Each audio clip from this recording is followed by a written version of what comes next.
সবাই, আজকে বাংলা ব্লগ। আর আজকের টপিকটা ভীষণ ইন্টারেস্টিং। এটা হচ্ছে পুরো খাওয়া নিয়ে টপিক। সেটা হচ্ছে আমরা বোধহয় সবাই জানি যে পুজো আসছে, তো সবার একটা বেশ ফিট হওয়ার, একটু স্লিম হওয়ার একটু ব্যাপার আছে। তো সেটা নিয়ে একটা ভিডিও যে আমি সারাদিনে কি কি খাই। So what do I it in a day. So প্রথম স্টার্টিং করছি ব্রেকফাস্ট দিয়ে। তো আমি দেখাবো যে আমি ব্রেকফাস্টে কী করছি। বাইরের ব্যাকগ্রাউন্ড নয়েজটাকে প্লিজ অ্যাভয়েড করুন, কারণ আমার মা, ওর পাশে দিদি ভাইয়ের বাড়ি, সবার সাথে কথা বলছে ব্যালকনি দিয়ে। তো সকালবেলা হচ্ছে বেসন চিলা। এটাতে আছে অবভিয়াসলি বেসন আর এতে পেঁয়াজ, কাঁচা লঙ্কা, ডিম দেওয়া হয়। যদিও আজকে বাড়িতে আমার বোনের এক্সাম আছে বলে বোন আজকে একটু গেছে, তার জন্যে নুডলস হয়েছে। বাট আমি খাবো না নুডলসটা, কারণ কালকে একটা খুব স্পেশাল দিন আছে আর কালকে খাওয়া দাওয়া হবে। তো আমি জাস্ট এখন দুদিন ধরে খেতে চাই না, তো আমি নুডলসটা অ্যাভয়েড করলাম, যেটা হচ্ছে আমার one of the most favourite thing. তো ওটা আমি জাস্ট অ্যাভয়েড করে এখন এটা খাচ্ছি। আর এটা খুব টেস্টি হয় খেতে, টেস্টি এবং হেলদিও। খুব কম তেলে জাস্ট ব্রাশে অয়েল লাগিয়ে যতটা অয়েল আছে ততটাই লাগানো হয়।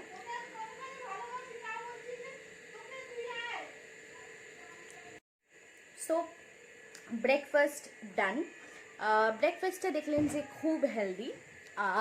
হ্যাঁ, অবভিয়াসলি নুডলসের থেকে হেলদি। মনটা একটু কেমন করছে যে নুডলসটা খেলাম না, বাট অ্যাভয়েড করতে হবে, কারণ একদম ময়দার হয় নুডলস। তো সকালবেলা এরকম একটা জিনিস খেলে খুব হেভি হেভি লাগে। আর কালকে যেহেতু খাওয়া দাওয়া আছে, তো দুদিন পর পর খাওয়া দাওয়ার থেকে বেটার হচ্ছে একটা কিছু অ্যাভয়েড করা। তো আজকেরটা অ্যাভয়েড করলাম বিকজ কালকেরটা করা যাবে না। তো আমি জাস্ট কিছু জিনিস বলতে চাই। ফার্স্ট, আমি জানুয়ারি থেকে, এটা হচ্ছে সেপ্টেম্বর, তো আমি অলমোস্ট 10 কেজিস আমি লুজ করেছি। আর সেইটার পিছনে একটা ম্যাক্সিমাম জিনিস হচ্ছে diet, because we all know 70% is diet, আর বাকি 30% is your physical activities and everything. তো হ্যাঁ, আমি এক্সারসাইজ করি না তা না, আমি মেনটেন করি অ্যাটলিস্ট 5 days যাতে এক্সারসাইজ করি। বাট হ্যাঁ, আমি ওরকম 1 ঘন্টা 1.5 ঘন্টা ধরে এক্সারসাইজ করতে পারি না। 20-25 মিনিটস এক্সারসাইজ করি, কিছু একটা অ্যাক্টিভিটি, কখনো অনলি কার্ডিও, কখনো নর্মাল কোরের এক্সারসাইজ, या फिर জাস্ট অ্যাবসের এক্সারসাইজ। তো এরকম মিলিয়ে ঝুলিয়ে আমি ডেলি বেসিসে করি, যখন যেরকম মুড হয়। সেইটা নিয়ে আমি ট্রান্সফরমেশন বা এইসবের আমি একটা আলাদা ব্লগ বানাবো, এটা আমি এর মধ্যে ইনক্লুড করছি না। তো সকালবেলা ব্রেকফাস্ট হয়ে গেল। বেসন ইজ ভেরি গুড, লাইক এটা খুব ফাইবার, হাই ফাইবার, অ্যান্ড ব্রেকফাস্টের জন্য দারুণ, আর স্ন্যাক্সের জন্যও ভালো। মাঝে মাঝে আমি যখন অফিসের কাজ করি সন্ধেবেলাও মা এটা আমাকে বানিয়ে দেয়, আর ডিম দিয়ে বানায়, কারণ ডিমটা তাহলে একটু যায়, কারণ ডেলি নালে ওরকম হয় না। তো এইটা খাওয়া হয়, বা মাঝে মাঝে ব্রেড অমলেট খাই ব্রেকফাস্টে। তো এই দুটোই ম্যাক্সিমাম চলে আমার, বা পোহা। তো আমি এই ধরনের জিনিসই ব্রেকফাস্টে খাই, রুটি খাই না। রুটি লুচিটা উইকে একদিন যদি করা হয় ওরকম, তাহলেই খাই। তো এটা হয়ে গেল আমার breakfast, which is very easy to make. আমি ডেসক্রিপশন বক্সে দিয়ে দেবো যে আমি কী কী খেয়েছি, তাতে যারা বাংলা বোঝেন না তারা জাস্ট ডেসক্রিপশন বক্স থেকে একটা আইডিয়া নিতে পারবে। আর খাবারটা তো দেখাবই, তো আশা করি সেটা থেকেও আপনারা আইডিয়া করতে পারবেন। তো এইবার আর এখন কিছু খাবো না।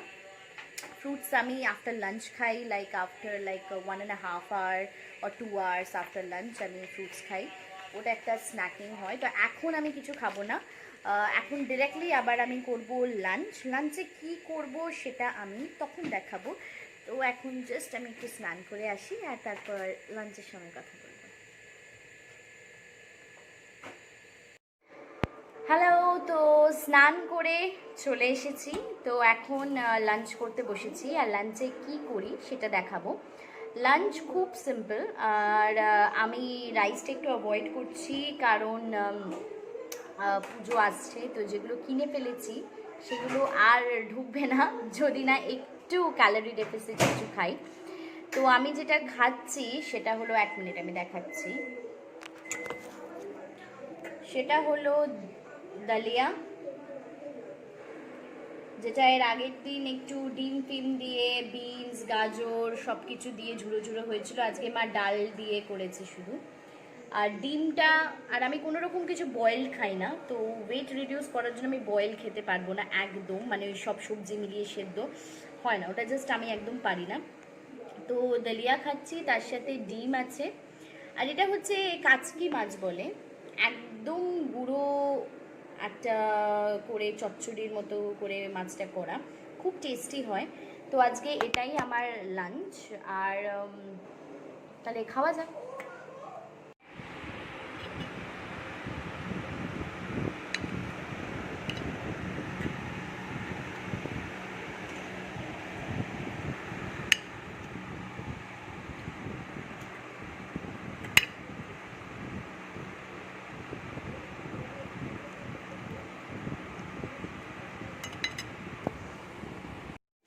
সো লাঞ্চ হয়ে গেছে, লাঞ্চ তো দেখালাম, খুব সিম্পল। তো আমার একটা খুব আমি যেই ডায়েটটা, বা যেটাই ডায়েট নয় স্পেসিফিক, বাট যেই খাবারের রুটিনটা ফলো করি, সেটা আমি নিজে থেকেই এই জিনিসটা প্ল্যান করেছি, অনেক কিছু দেখে, অনেক কিছু রিসার্চ করে। বিকজ আমি এমন কোনো জিনিস নিজের ডায়েটে আনবো না যেটা আমি বেশি দিন কন্টিনিউ করতে পারবো না। লাইক সাপোজ আমি কিটো ডায়েট করছি বা এরকম কোনো স্পেসিফিক ফ্যান্সি ডায়েট করছি, সেগুলো আমি খুব বেশি দিন কন্টিনিউ করা সম্ভব নয় কারোর পক্ষে। একটা টাইম অবধি করে অনেকটা ওয়েট লুজ করে ফেললাম অ্যান্ড দেন এগেন ছেড়ে ফেললাম, কারণ ওটা জাস্ট পসিবল না। তো এই জন্যে আমি এরকম কোনো স্ট্রিক্ট ব্যাপারে যাই না, যেটা আমি রোজকার জীবনে কন্টিনিউ করতে পারবো সেরকমই আমি কিছু করি। তো দালিয়া যেটা, সেটা আমার খুব ভালো লাগে খেতে। নানান রকমভাবে করা যায়, কখনো ভেজিটেবলস দিয়ে, ডিম দিয়ে, জাস্ট একটু ঘি দিয়ে একদম ড্রাইভাবে করা যায়, কখনো এরকম ডাল দিয়ে এরকম খিচুড়ির মতো করা যায়। তো এটা খুব হেলদি, এবং তার সাথে আমার প্রবলেম হয় না কেন, কারণ বাকি যেই রান্নাগুলো হয় সেগুলো আমি সবকটাই খাই। মানে ডিমটা যদি করা হয় সেটা আমার জন্য আলাদা রকমভাবে কিছু করা হয় না, বা মাছটা যদি করা হয় সেটাও কোনো গ্রিলড ফিশ বা এরকম ধরনের কিছু না, যেরকম ঝোল হয় ঠিক সেরকমই খাই। তাই জন্য আলাদা করে করা যদি হয় তাহলে সেটা শুধু ডালিয়া। এবার আরও কয়েকটা কথা কিছু বলবো। তো আজকে যেরকম আমি এরকম খেলাম, আমি কখনো সখনো ব্রাউন রাইস বা নর্মাল রাইস সব খাই উইকে, এইগুলো রুটি, একদম চিকেন হলো রুটি খেয়ে ফেললাম। আই থিঙ্ক আমি পরশু দিনই চিলি চিকেন আর রুটি খেয়েছি। তো এগুলো জাস্ট ম্যাটার করে না, ম্যাটার করে কতটা খাচ্ছেন আর কখন খাচ্ছেন মেনলি। এবার আমি যদি এরকম এক থালা ভাত নিয়ে দুপুর 3টের সময় খেতে বসলাম, অবভিয়াসলি ওটার সমস্তটাই সাইড এফেক্ট। আবার আমি যদি ঠিক 1 কাপ ভাত নিয়ে ঠিক 12টা থেকে 1টার মধ্যে লাঞ্চ করে ফেললাম, তাহলে সেটা এফেক্টিভনেসটা পজিটিভ। তো এইরকমভাবে খেলে আমার মনে হয় আপনি রাইস রুটি সবই খেতে পারবেন। বাইরের জাঙ্কটা অবভিয়াসলি বলার কিছু নয়। আর সব থেকে মেন জিনিস কোভিডের জন্যে একটাই বোধহয় জীবনে আমার সুবিধা হয়েছে, না দুটো। এক হচ্ছে কোভিডের জন্য আমি কলকাতায় চলে এসেছি এখন আপাতত, এবং এখানে থেকে কাজ করছি। সেকেন্ড হচ্ছে এই যে জোম্যাটো সুইগি এইটা বন্ধ হয়েছে আমার জন্যে। কারণ আমি হায়দ্রাবাদ থাকতে আই থিঙ্ক উইকে তো 3বার মিনিমাম আমি কিছু না কিছু অর্ডার করতাম। অ্যান্ড হায়দ্রাবাদের স্পেশালিটি বিরিয়ানি, বা আমি তো কুলফি, নুডলস সব কিছু খারাপ, কোনো কিছু ভালো কিছু অর্ডার করতাম না। তো সেই জিনিসটা আমার বন্ধ হয়েছে। তো জাঙ্ক ফুড আমার আজ 5 থেকে 6 মাস হলো বন্ধ। ওটা একটা মারাত্মক হেল্প করেছে। তার সাথে ক্যালোরি ডেফিসিট ডায়েটটা ফলো করছি, and I think that's it. আর আমি কিছু মিস করি না, সব থেকে বড় কথা আমি কিছু মিস করি না। মানে ডায়েট করলে আপনাদের মনে হয় কিছুই খেতে পারবো না, কি স্যাড লাইফ। বাট আমি যেগুলো ভালোবাসি, যেরকম এই চিকেন কষা বা ডিমের এরকম কষা, বা এই যে ঝুড়ো মাছের চচ্চড়ি অ্যান্ড অল, আমি সব কিছু ইনক্লুড করছি। কিন্তু আমি এভরিথিং ইনক্লুড করেই এই 10 কেজিস কমিয়েছি, বিকজ আমি জিমে ভর্তি হয়েছিলাম জাস্ট ফর 2 মান্থস। 2 মান্থসে আমি নিয়ার অ্যাবাউট 4 কেজিস আমার কমেছিল। And then lockdown. আর লকডাউনের পরে তো লকডাউনের জন্য জিমটা বন্ধ হয়ে গেল। আমি ভাবলাম যে ব্যাস শেষ, কারণ অনেকের একটা ধারণা আছে জিম ছেড়ে দিলাম এবার তুরন্ত মোটা হয়ে যাব, বিভৎস একটা ব্যাপার হবে। বাট আমি খেয়ালও করিনি, আমার হায়দ্রাবাদে কোনো ওয়েট মেশিন ছিল না বাড়িতে। তো আমি নিজে নর্মাল এরকম ডায়েট ফলো করতাম অ্যান্ড অল। হ্যাঁ, ইন্টারমিটেন্ট ফাস্টিংটা আমি জাস্ট শুরু করছিলাম, সবসময় যে পারতাম তা না। এখন যেমন আমি 14 আওয়ার্সের ক্লক, সেটা আমি শেয়ার করছি কিছুক্ষণ পর। তো সেইটা করে আমি কিন্তু এক্সেস যেটা 6 কেজিস ওটা কমিয়েছি। তো এখন আমার কারেন্ট ওয়েট হচ্ছে, তো আমি 61-এ স্টার্ট করেছিলাম, মানে আমার এই টোটাল এই ডায়েট বা এইসব জার্নিটা, ওয়েট লুজ জার্নিটা। এখন আমার 50 থেকে 51-2 এর মধ্যে ভ্যারি করে, because every day it's changes, water থাকে ভেতরে, সমস্ত কিছু। তো এভরিডে এর ওয়েট কখনো সেম হয় না, আপনি যদি 8 ঘন্টা পর পরও মাপেন it can be different. So ওই 50 থেকে 52 এর কাটার মধ্যে আমি আছি সিন্স জুন। তো since June July August September আমার ওই 50 থেকে 52 এর মধ্যে থাকি, কখনো 51, কখনো 51.5, কখনো 52, ডিপেন্ডস। তো আমি চেষ্টা করছি যে এইটাকে মানে আজীবন মেনটেন করা যতটা সম্ভব, কারণ আমার হাইট অনুযায়ী, হাইটটা যেহেতু খুব বেশি টল না, এইটা ঠিকঠাক আছে। আরও কয়েকটা জিনিস শেয়ার করব, তো ভিডিওটা আপনি শেষ অবধি দেখতে থাকুন। এসিটা চালালাম, তাতেও পুরো ঘেমে যাচ্ছে, দেখতেই পাচ্ছেন, কারণ টাইম লাগছে, প্রচণ্ড গরম আজকে। তো হ্যাঁ, টিভির ওই ঘর থেকে সাউন্ড আসছে, তো ওগুলোকে অ্যাভয়েড প্লিজ। তো যেগুলো বলছিলাম আমি, সেটা হচ্ছে যে কোনো ফ্যান্সি ডায়েট আমি একটু অ্যাভয়েড করে চলি। কোনো কিছুই যেটা খুব মানে নতুন, আর যেটা আমি জাস্ট কিছুদিন হাতে পাবো, মার্কেটে পাবো না, ওরকম কোনো জিনিস খাই না আমি। কারণ আজকে আমি এখানে আছি, হয়তো কিছু জিনিস মার্কেটে পাবো, যে না দেন আগেন আমি যখন হায়দ্রাবাদ যাব মেবি সেটা পাবো না, তো সেটা একটা আমার ডায়েটে এফেক্ট করবে, তো আমি সেটা কিছু করতে চাই না। তো তাই জন্যেই নর্মাল খাবার, সমস্ত ভেজিটেবলস, সমস্ত ডিম, মাছ, মাংস, জাস্ট একটু ক্যালোরি ডেফিসিট, এবং ভাতটা একটু চেষ্টা করি উইকে 2 বার, আর not maximum, not more than twice I guess. আর রুটি মাঝে সাঝে, তাও কোয়ান্টিটি জাস্ট একটা। ময়দাটা একটু অ্যাভয়েড করি। হ্যাঁ, সুগার আমি একদম অ্যাভয়েড করি। তো আমি রিফাইন্ড কোনো জিনিস একটু অ্যাভয়েড করি। সর্ষের তেলে রান্নাটা মা করে ম্যাক্সিমাম, কিছু কিছু জিনিস যেটা রিফাইন্ড তেলে করতে হয় জাস্ট ওইটুকখানি। আর ঘিটা খাই, ঘি মাস্ট আমার দালিয়াতে, যেহেতু আমি দালিয়াটা খাই, আর ঘিটা আমি ওরকম শুধু শুধু তো ওরকমভাবে খাওয়া যায় না, মানে খাওয়া যায় হয়তো, অনেকে কফির সাথে একটা পাওয়া বুস্ট কফি বানিয়ে নেয় বা এমনিই খায়, বাট আমি পারি না। তো আমি কি করি, দালিয়াতে ওই 1 চামচ ঘি, তো ওইটা আমার অ্যাটলিস্ট সারাদিনে খাওয়া হয়ে যায়। তো সুগারটা আমি একদম অ্যাভয়েড করি, আমি চিনিটা খাই না। আগে দুধ চা তো খেতেই হতো, এবার সেটা না হয়ে তো চিনিটা কাট হয়ে গেছে, লুচি ফুচি কম খাই বলে ময়দাটা কাট হয়ে গেছে। তো ওতেই অনেকটা এফেক্ট পড়ে। বেসিক্যালি আমরা যদি একটু ক্যালোরি ডেফিসিট, একটু চিনিটা ছেড়ে দিতে পারি অ্যান্ড অল, তাতেই অনেক এফেক্ট পড়ে। অনেক বিরাট কোনো রকেট সায়েন্স নেই ওয়েট লুজের, অ্যাটলিস্ট আমার মনে হয় ফ্যাটটা লস হয়ে যায়।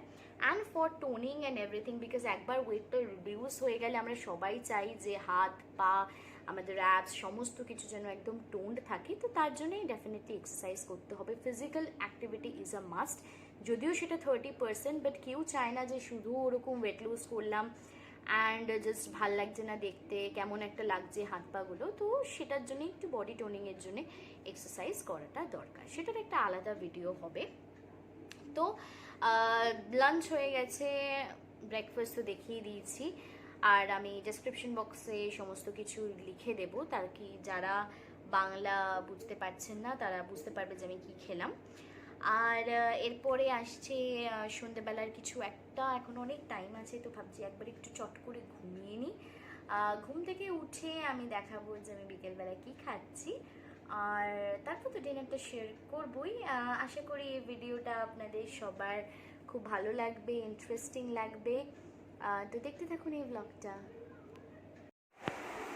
জাস্ট ঘুম থেকে উঠলাম, দুপুরবেলা খেয়ে একটু ঘুমিয়ে পড়েছিলাম, উইক অফ তাই একটু ঘুমালাম। তো ঘুম থেকে উঠে এখন যেটা খাচ্ছি সেটা হচ্ছে গ্রিন টি। দুধ চা খাই না তা না, কিন্তু খেলে খুব প্রবলেম হয়, অ্যাসিডিটি হয়, খুব ব্লোটেড ফিল হয়, পেটটা কেমন একটা লাগে আর খিদে পায় না, তো অ্যাভয়েড করি। আর হ্যাঁ, যেহেতু চিনিটা অ্যাভয়েড করি একদম, তাই আমি দুধ দিয়ে মানে দুধ চা চিনি ছাড়া আমি খেতে পারি না, তার থেকে বেটার গ্রিন টি খাওয়া।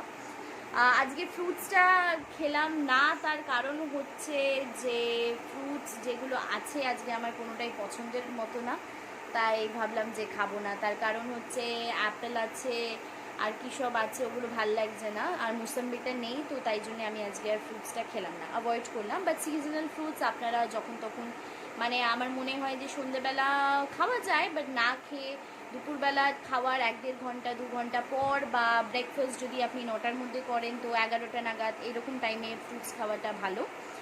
তো আজকে তাই জন্য আমি ফ্রুটসটা ইনক্লুড করলাম না, বাট মানে মোসাম্বি অ্যান্ড অল এসব থাকে, তো আজকে মোসাম্বি ছিল না, যেগুলো ছিল সেগুলো কোনোটাই আমার পছন্দ না।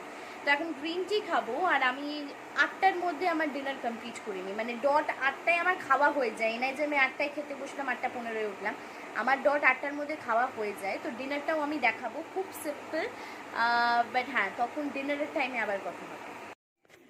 জাস্ট গ্রিন টিটা শেষ হলো, গ্রিন টি শেষ হওয়ার পর জাস্ট মনে হচ্ছে কিছু খাই। তো এই টাইমটা খুব ডেঞ্জারাস, বিকজ এই টাইমটাতেই মনে হয় একটু সিঙ্গারা, একটু চপ, একটু ম্যাগি এই ধরনের কিছু একটা বানিয়ে খাই, কারণ যেহেতু দুপুরে লাঞ্চের পর দেন সন্ধ্যেবেলাটা অনেকটা টাইম থাকে, তো এই টাইমটা একটা খিদে ভাব, আর এই টাইমটাতেই আমরা যে কোনো বাজে কিছু খেয়ে নিতে পারি, তো হেলদি স্ন্যাকিং হাতের সামনে থাকা খুব দরকার। তো মাখানা ড্রাই রোস্ট করে জাস্ট একটু চাট মশলা ছড়িয়ে দিয়ে আমি, টেস্টি লাগে খেতে, আর বাস একটা স্ন্যাকিং মনে হয় যে একটা স্ন্যাক্স খেয়ে নিলাম কিছু একটা, আর ডিনার অবধি আমার কিছু লাগে না। তো জাস্ট ভাবলাম যে এটা খাওয়া যাক এখন, বিকজ ডিনারের এখনও 1.5 আওয়ার মতো টাইম আছে, তো আই থিঙ্ক এভাবেই ম্যানেজ করা যায়। তো এখন ডিনার টাইম, আর 8টা বাজেনি, এখন 8:10। তো একটা রুটি, চিকেন একদম পাতলা গ্রেভি, আর যে সকালের ওই গুরু মাছটা ছিল ওইটা। আর রুটি সাধারণত আমি খুব কম খাই রাত্রিবেলা, কিন্তু আজকে আর অন্য কিছু খেতে ইচ্ছে করছে না, যেহেতু চিকেন আছে, চিকেনের সাথে আর অন্য কিছু ভাল লাগে না, তো এই একটা রুটি, চিকেন আর মাছটা আমি একটু দেখাচ্ছি।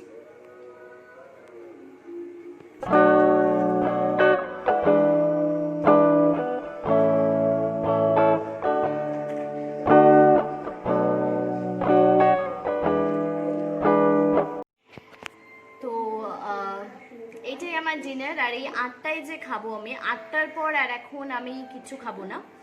জল খাবো, জল খেতে পারি চাইলে, খুব রাত্রে খিদে পেলে ব্ল্যাক কফি, বাট এই 8টার পর আমি আবার সেই কালকে সকাল 10টায় খাবো। তো এইভাবে আমার 14 আওয়ার্সের একটা ফাস্টিং হয়ে যায়, যেটাকে আমরা বলি ইন্টারমিটেন্ট ফাস্টিং। তো এইটা আমি মেনটেন করি, এটা মেনটেন করা একদম টাফ না, কারণ 8টার মধ্যে ডিনার করা একটা হেলদি হ্যাবিটের মধ্যে পড়ে, আর সকাল 10টার মধ্যে ব্রেকফাস্ট, তো এটা তো নর্মাল ব্যাপার, আমরা অনেকেই করি। তো সকাল 10টায় অনেকেই ব্রেকফাস্ট করে, বাট আমরা চা আর বিস্কিট খেয়ে নিই আগে, তো ওইটাই আমাদের আর ফাস্টিং হয় না। তো আমি চা বিস্কিট সকালে কিচ্ছু খাই না, জল খাই, জল আমরা যত ইচ্ছে খেতে পারি, তো ব্ল্যাক কফি খেতে পারি, গ্রিন টি আমি খালি পেটে খাই না। তো সকালবেলা যদি খুব কিছু খেতে ইচ্ছে করে সেটা হচ্ছে ব্ল্যাক টি বা ব্ল্যাক কফি আর জল, তারপর আমি একদম সকাল 10টায় ব্রেকফাস্ট করি। তো এটাই হচ্ছে আমার সারাদিনের রুটিন। বাট হ্যাঁ, ফ্রুটসটা এটাতে ইনক্লুড আজকে ছিল না। আর রুটি আমি রোজ খাই না, সপ্তাহে 2 দিন এরকম যদি চিকেন বা এরকম কিছু হয় তাহলেই খাই। না হলে দালিয়াটা খাই বা ওটস খাই। তো সেগুলো আমি আস্তে আস্তে অন্য ব্লগে দেখাবো। তো আশা করি এই ব্লগটা আপনাদের জন্য ইউজফুল থাকবে। আর যদি থেকে থাকে তো please like, comment and subscribe. আর আসছি আবার নতুন ইন্টারেস্টিং ব্লগ নিয়ে। তো keep shining with me. By.